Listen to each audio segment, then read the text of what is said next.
Ella unnaru.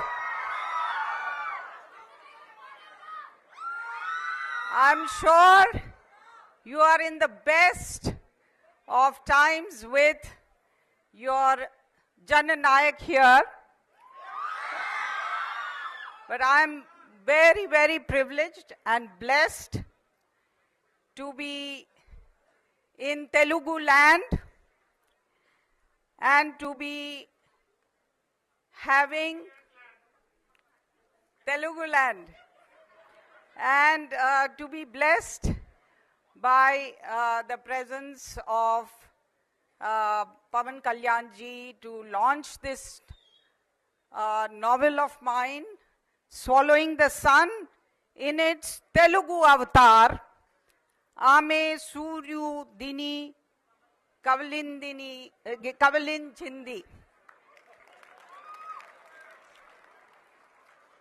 I want to thank him very much. The journey started 1 year ago exactly, when Rajshekhar ji, who works with him and who had earlier been in Delhi, presented the book to him, and then he very kindly circulated it, disseminated it, and gave the endorsement. And now, 1 year later, I'm blessed that he is launching the Telugu edition. And I thank also Satyakumar Yadav ji, our dynamic health minister, for gracing the occasion, and also, of course, the publisher, Vijay Kumar Garu of MSCO Publications, for making this edition possible, and I could not have dreamt of a better publisher for this book. So thank you so much. And then, of course, the translator. Unless the voice of the characters, unless the voice of the writer is translated in sincerity and with faithfulness, the book cannot really be, the soul of the book has to be captured. And as we have heard from our very eminent writer and stalwart of Telugu literature, Kuppili Padmaji, that he has indeed captured the soul, the music, the poetry, and the love story, the freedom struggle, everything that is so special about the book, and that has made the book a national bestseller, which has won critical acclaim. And I have also been blessed to have 5 major literary awards given to it. And then, of course, Ms. Kuppili Padmaji, thank you so much for your appreciation, for bringing the book and explaining the book to Telugu readers. And I hope, like Pavan Kalyan ji, you will all read this book.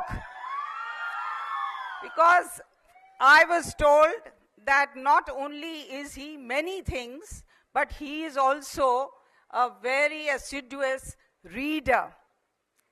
So please follow his example.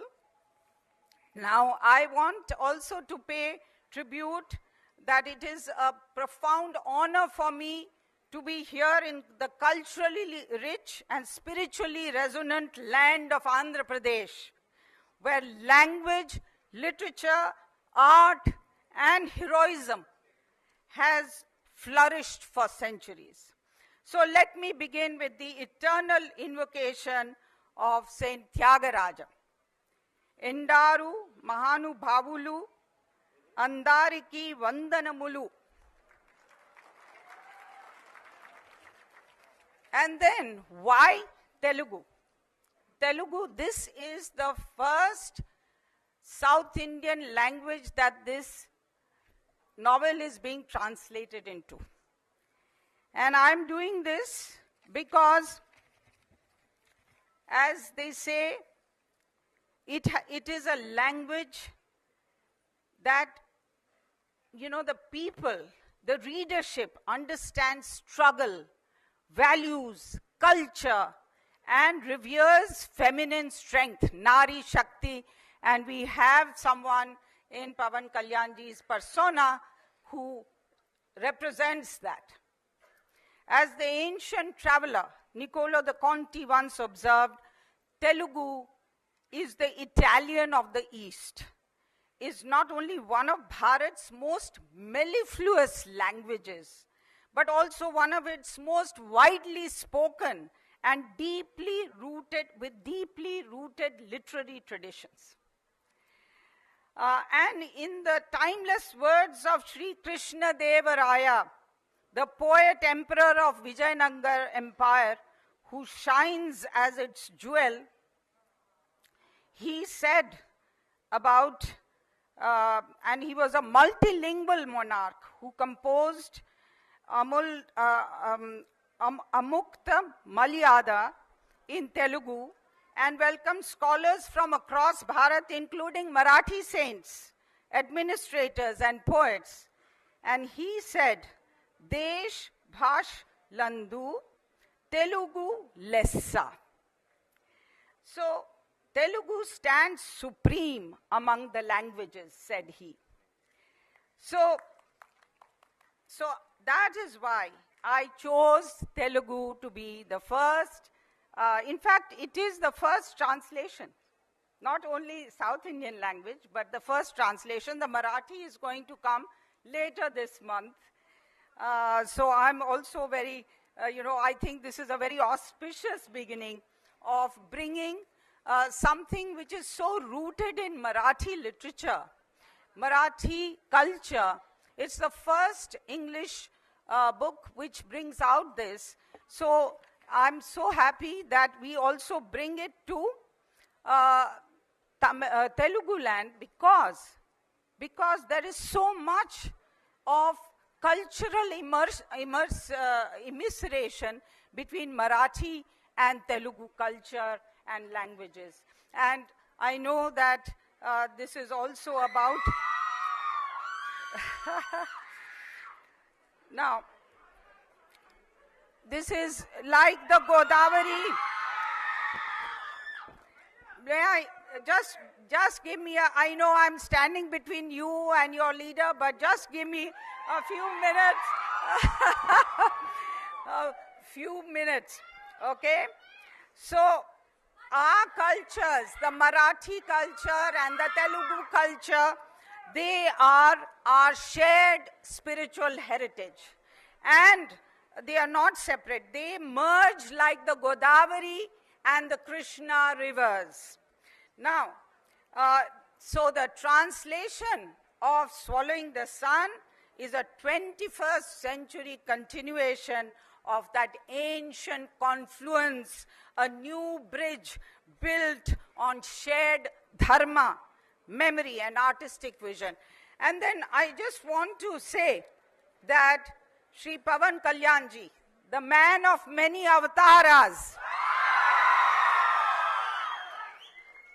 it's just not a name that is celebrated, but revered across Telugu land, and he's fondly known. I heard Power Star, Janasena Nayakudu, Janasenani, Praja Hridaya Neta. What avatar has he not donned? He is an actor who inspires, a martial artist who commands discipline, and discipline is something also I would request you just now to exercise. I know you are all exuberant. A stunt coordinator, director, choreographer, and playback singer with rare versatility. A philanthropist who gives without fanfare. And since June 2024, the 10th Deputy Chief Minister of Andhra Pradesh, a visionary and a doer. Which field has he not touched? Which one has he not transformed? So I salute you, but most of all, I salute the belief that he has embodied, that one individual with clarity of purpose can redefine what it means to serve, whether through art, politics, and humanity.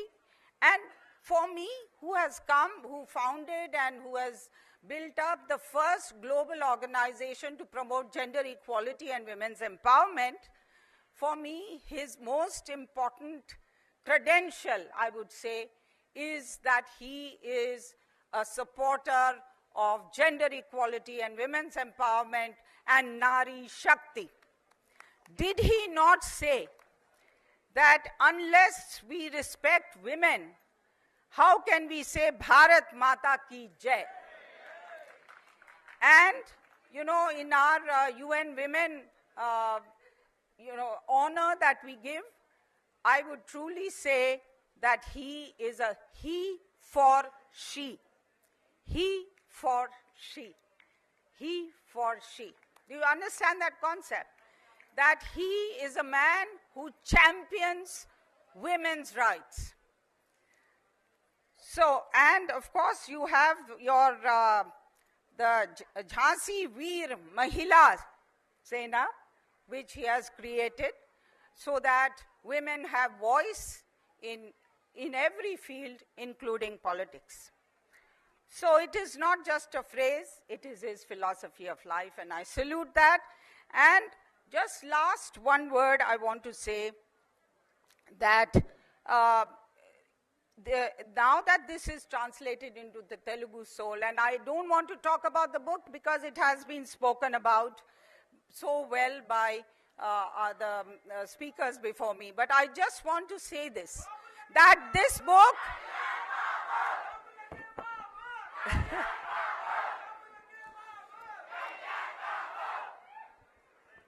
okay, so I just want to say this book, please read in Telugu, now that it is brought to you. It is a book about young people, for young people, and by young people. It shows the actions of young people of that generation, but it has absolute resonance with your generation, the young people who are gathered here to follow on the footsteps of the leaders on the podium, especially our Jan Nayak.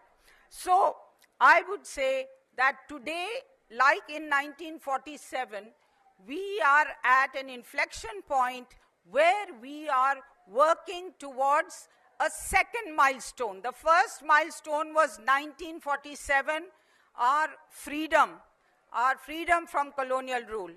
But now we are working towards 2047 Vikasit Bharat goal, and young people like you have to participate in the struggle, and it will be a struggle to reach that goal. So this is one of the key messages of this book, and I think that's why Pawan Kalyanji has so strongly endorsed it, is that please, all young people should get engaged actively in the next struggle for freedom, the next struggle for 2047, the Vikasit Bharat goal. Thank you so much.